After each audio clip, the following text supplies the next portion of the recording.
This is it, part 3 of session 20, and we're going to end up talking about the stoneheads in Eastern Ireland and the Nazca lines in southern Peru.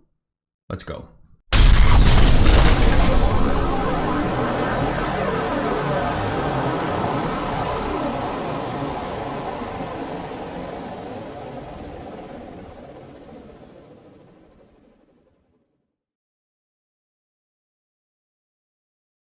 Alright, let's bring some context into this last part of session 20. Remember, for the past two sessions, session 19 and this session 20, the line of questioning started going on the 75,000 year cycle, that is third density, that is chopped into three major cycles, that is 25,000 years each. So Don was asking everything about the first major cycle, the first 25,000 years, and now we're nearing the end of this.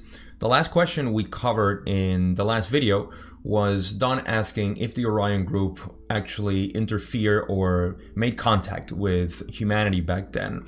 And Ra said yes, that this was true, but we didn't get into that. So now we're going to continue talking about that.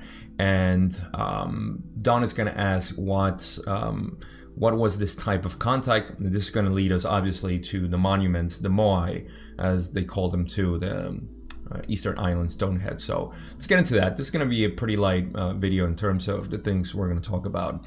So the first question that I have continuing session 20, it's actually question number 30. And Don says, what technique did the Orion group use to give this information? And Ross says, the technique used was of two kinds. One, the thought transfer, or what you may call telepathy. Two, the arrangement of certain stones in order to suggest strong influences of power, this being those of statues and of rock formations in your Pacific areas, as you now call them, and to an extent in your Central American regions, as you now understand them. Don asks, are you speaking in part of the stoneheads of Eastern Ireland? Ra says, this is correct. Don says, how would such stoneheads influence a people to take the path of service to self? Here we go. Ra says, picture, if you will, the entities living in such a way that their mind-body-spirit complexes are at what seems to be the mercy of forces which they cannot control. Given a charged entity, such as a statue or a rock formation charged with nothing but power, it is possible for the free will of those viewing this particular structure or formation to ascribe to this power over those things which cannot be controlled. This then has the potential for the further distortion to power over other selves.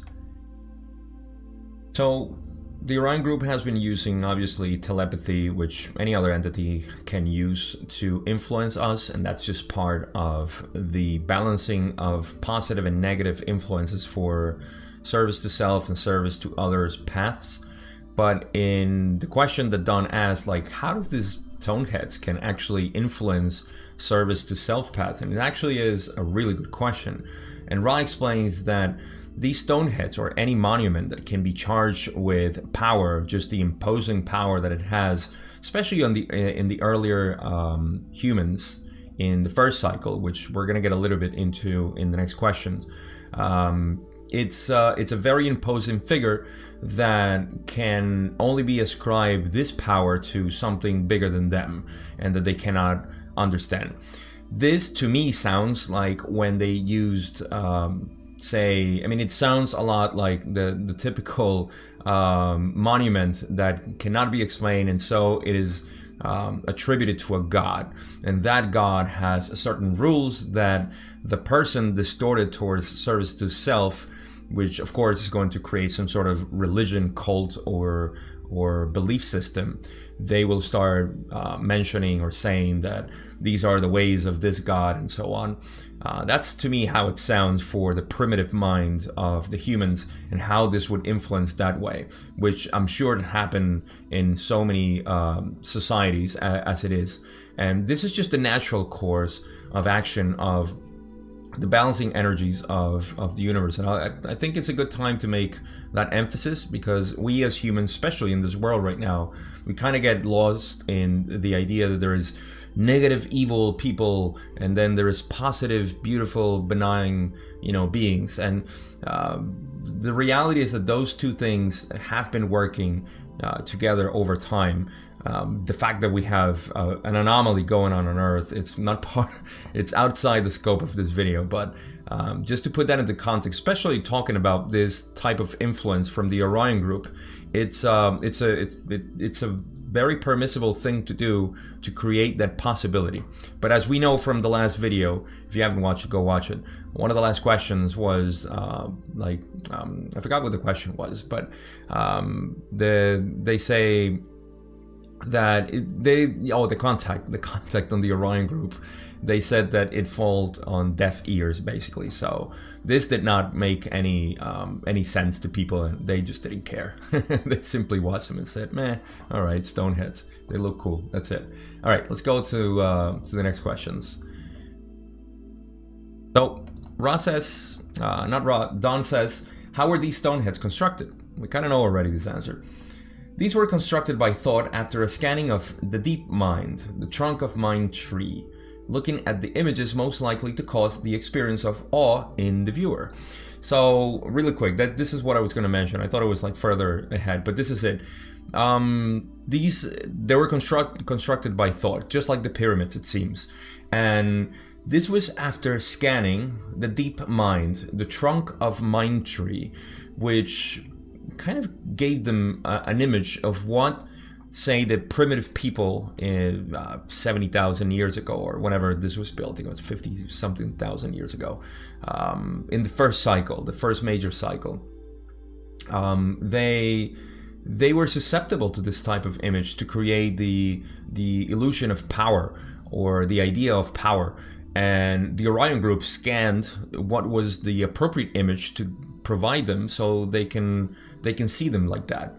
A good example would be right now, if we find something like this, we would be probably, well, a lot less impressed than the people back then, and we would just say like, well, it's an amateur, sculpture.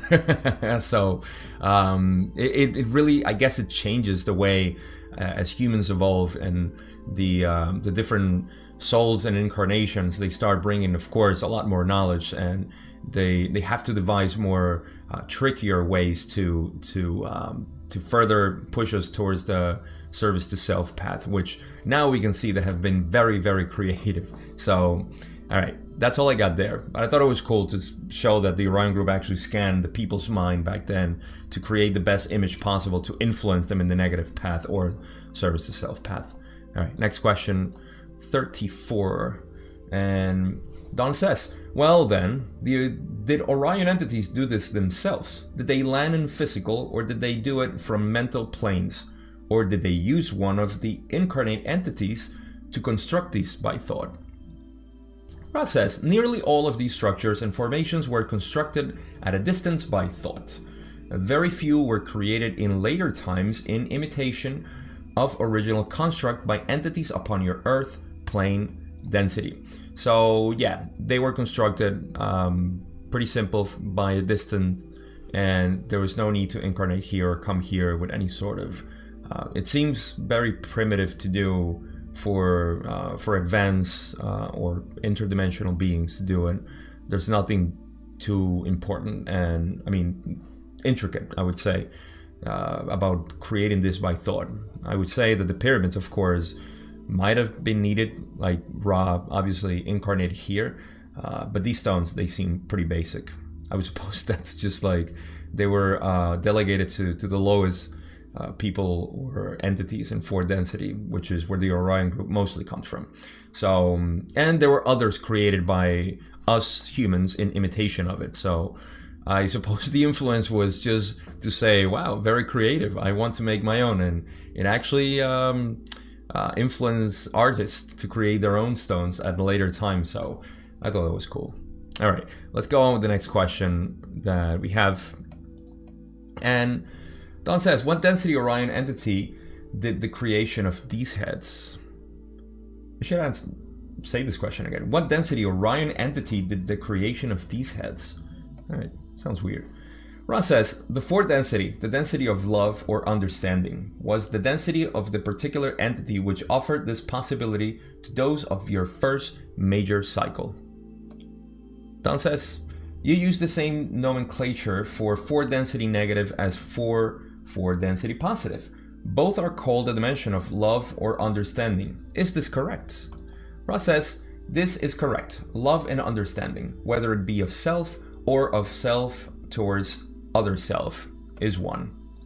So, Don is asking where did these entities come from in the Orion group that did this, like I said, for density, and then they say for density, love and understanding, the density of love and understanding, and then Don says, you say the same thing.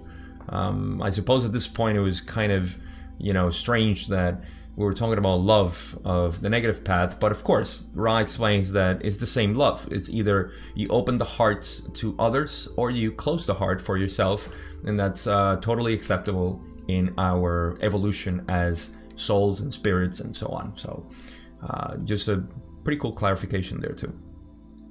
All right, Don says now, what was the approximate date in years past of the construction of these heads?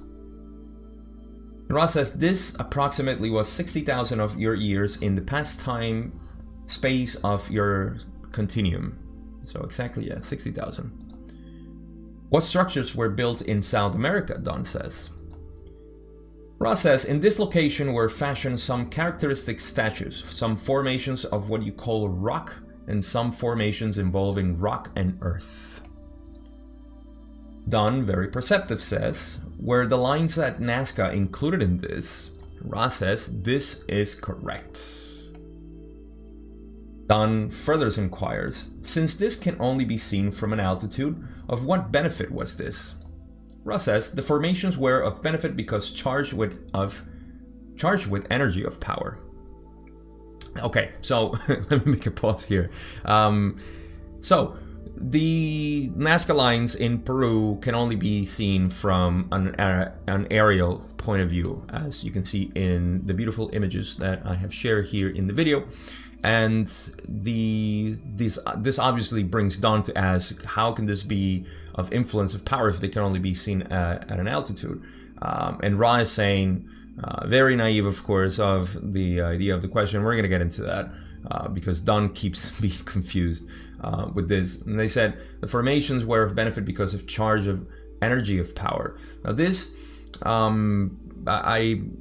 I guess there's something also in at the time that there was a power, and that's why I wanted to make an emphasis here, that could be felt by the primitive people in 60,000 years ago or so, and they would see this as something, not only see it but feel it as they went there, and they could maybe be charged with this power, this energy of power, and polarize them or influence them towards the service to self path.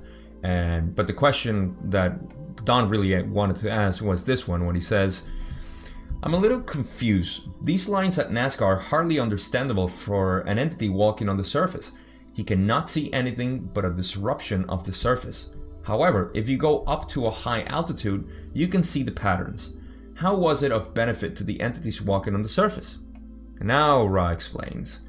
At the remove of the amount of time-space which is now your present, it is difficult to perceive that at the time-space 60,000 years ago, the Earth was formed in such a way as to be visibly arranged in powerful structural designs from the vantage point of distant hills. So, that's it. That's the mystery. There were hills around that could create a vantage point, very beautiful for the entities to see from afar these lines created. And of course, this would have the same power. It's almost like the crop circles that we see today. Very similar, actually. But the crop circles are, they're pretty not disposable. They're easily broken down and they don't last too long, whereas these ones have been going on for 60,000 years or so. So that's the reason, that's the mystery why they were at our time now. It's not easy to see them from from surface level. But I guess, you know, the changes on Earth, which have been 60,000 years, they changed the topography of the Earth, and now we just can't see them that way. We just have to fly. So, all right, next question. One of the last ones too. Don says, in other words, at that time, there were hills overlooking these lines. And Ross says, the entire smoothness, as you see this area now, was built up in many places in hills. The time-space continuum has proceeded with wind and weather, as you would say, to erode to a great extent both the somewhat formidable structures of Earth design at that time and the nature of the surrounding countryside. The last question, Don says, is, I think I understand then.